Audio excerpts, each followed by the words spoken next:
In Boardwalk Empire, we follow Atlantic City treasurer Nucky Thompson, part-time legitimate politician and part-time underworld gangster, the city's biggest bootlegger and a man who will fight tooth and nail to keep hold of his power. Nucky must interact with, deal with and sometimes fight with powerful men around him, some of them fictional but many of them real-life historical figures such as Arnold Rothstein, Charlie Luciano and Joe Masseria.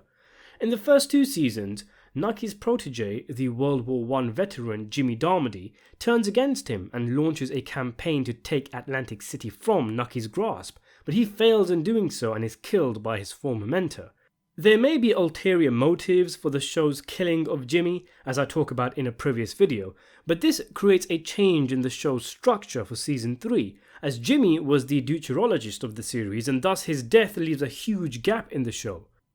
Enter Giuseppe Colombano Rosetti, the main antagonist of Season 3, a violent, unpredictable and easily offended Sicilian mobster who becomes the primary source of contention for all the players of Season 3.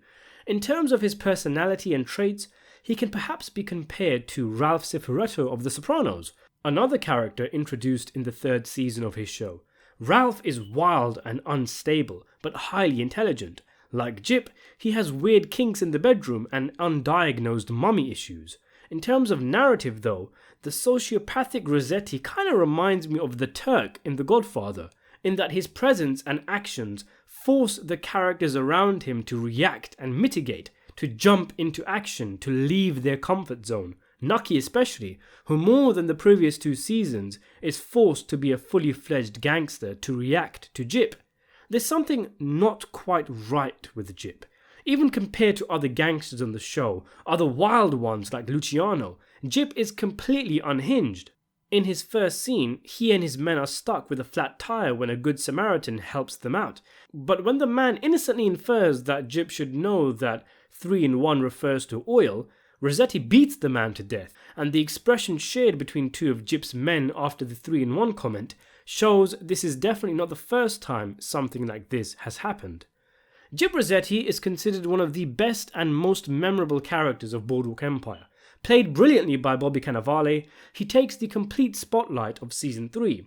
There are others who consider Gyp a cartoonish and over-the-top character, especially for a show like Boardwalk Empire where the characters tend to be restrained and act with measured cunning, not bombastic and wild outbursts and tirades, as Gyp does in the meeting with Arnold Rothstein, George Remus, Maya Lansky, Charlie Luciano and the breadstick in a bow tie himself, Nucky Thompson. For someone to be able to have such a rant in front of such men means he has a certain gall, but it isn't just his personality. Gyp is backed up by Joe the Boss Masseria, the most powerful gangster in the show, but he is extremely volatile and takes innocent comments as personal attacks and slights. Anyway, to call Gyp Rosetti over the top might not be unfair, but it does do injustice to the nuance the character has. I mean, take the very first scene. In many ways, it encapsulates Gyp's personality. He's clearly irritated by the 3-in-1 comment, and follows the conversation up by defending himself, saying the guy could have meant a wrench or solvent, saying he grew up in Sicily and they didn't have such luxuries as 3-in-1. Once the man is uncomfortable enough and apologizes, Gyp loosens up and says he's pulling the guy's leg. It's only after the man tells him what the dog's name means, the name being Italian and thus to a guy like Gyp infers that he doesn't know his own language, that Gyp goes for him. What does this show us? Well, a few things. Gyp is a deeply insecure man. Those insecurities come from many places, one being the poverty in which his family grew up in, which is brought up a few times, like when he talks about his father being a bricklayer and dying at 50. The amount of emphasis he puts on his suits is no doubt a form of compensation for whatever inadequacies he feels for having grown up poor. Maybe he thinks he's behind in life and would have been ahead if he was born in an affluent family. Maybe he's resentful at those around him being born rich and getting richer, whereas he is self-made. Why was I born handsome instead of rich? Who knows? He is so insecure that in his death scene he brings up Nucky saying that he takes things personally, something that happened in the first episode, presumably months before his death, and yet he is that petty that he still remembers what Nucky said and has taken it to heart. In any case, Gyp needs to use fear and intimidation to keep those around him under him, and it's then that he feels comfortable and in control, because like a lot of insecure people, he is only comfortable when he is in control. In this case, he loosens up after clearly frightening his new best friend, and when intimidation fails, because the guy makes the Regina comment, Gyp lashes out in violence. It's how he even keeps his own men in line. Talk about a Napoleon complex, right? There's many scenes of Gyp in the show where he doesn't let go of a comment someone makes, constantly over-analysing it, like the spaghetti and meatballs scene, or the newspaper boys. He is just doing it for the kicks. It's likely it's a combination of the two, in that Gyp is easily wound up, sees offence where there is none, like when he is offered a free room at Nucky's hotel and somehow sees this as an insult, again, the poverty angle, but is able to keep his composure so long as he instills fear into his adversary, who are usually much weaker than him, like the paperboy or the old man in his first scene.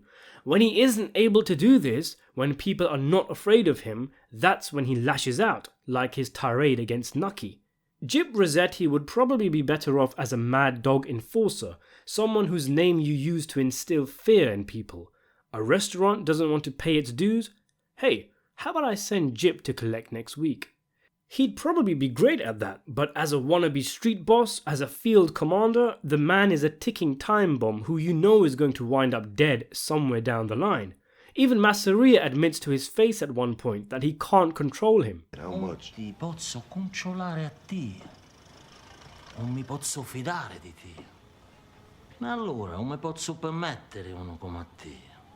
If he was just a little more secure upstairs, if he didn't have so many screws loose, he may have been a success, because he really was an intelligent and strategic mobster, like his entire maneuver with Tabor Heights, blocking Nucky's alcohol route.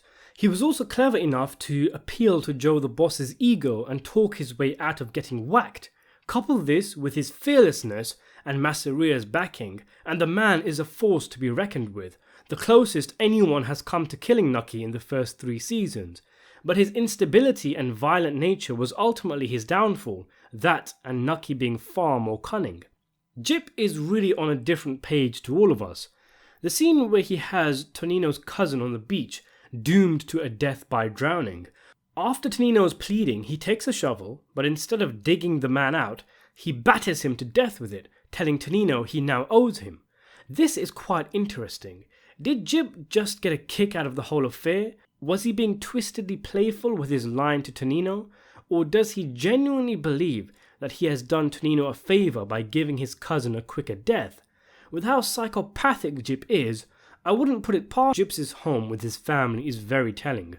A female-dominated family where Gyp's domineering wife, who I'm sure many mistook to be his mother, is clearly the one who wears the pants in the family. Gyp is really quite pathetic in the family home, alarmingly so when you consider what we've seen him do in the show, and all of a sudden, much of his nature makes sense. His violent outbursts are a form of compensation for the fact that he is emasculated at home. He just gets constantly roasted by the women. His mum, or his mother-in-law, even makes a dick joke, and everyone, his daughters included, laugh. He is weak and utterly docile at home. You know what they say, those who don't get love or respect at home will look for it outside of the home. And speaking of being dominated by women, his depraved antics in the bedroom, where he favours getting strangled to the point of losing consciousness while he gets off, is unsettling to say the least. But like Ralph and The Sopranos, there's enough snippets of dialogue to solidify the idea that there's something going on there when it comes to women. Remember his conversation with Gillian where he talks about being a bug? And he looks like he's about to orgasm at the idea of getting squashed by her. Gillian may have been a loony in her own right. I mean, talk about mother issues, she slept with her son. But she was a nurturing mother figure to Jimmy's kid. Gyp even seemed to be getting teary-eyed when she was telling the story of the night Jimmy was born. Perhaps he never had warmth from his own mother, hence why he seems to connect with her. It was like he became infantized when he was alone with her, being reduced to a small boy. Factoring in the strangulation thing he has Gillian do, it points to perhaps an abusive childhood where he had a cruel mother, and in adulthood exhibits masochistic tendencies as a result. And then there's his poor impulse control and inability to master his emotions, traits that we associate with children much more so than adults. He's literally a big kid. There's also a part where he struts proudly into Nucky's office, fiddling around with his things, though of course not really knowing what much of it is for, as he never had such luxuries. But after he reads the opening of the book, which was given to Nucky from his mother, his face drops and he declares he can't work there. It's subtle, perhaps too subtle, because many see Gyp as a cartoon character, but there are deep-rooted psychological issues the man has.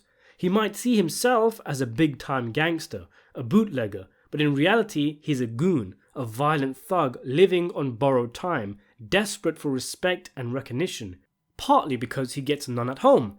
So he attempts to create an image of respect, and when this aura is broken, which for Gyp is every other minute, he lashes out like a maniac. So there's a lot that can be said about Gyp, a lot more in fact, but this video is getting quite long. What do you think of Gyp Rosetti? Was he a cartoonish villain who didn't belong in the show? Or do you think he was a great fit? Let me know in the comments below. And bone for tuna.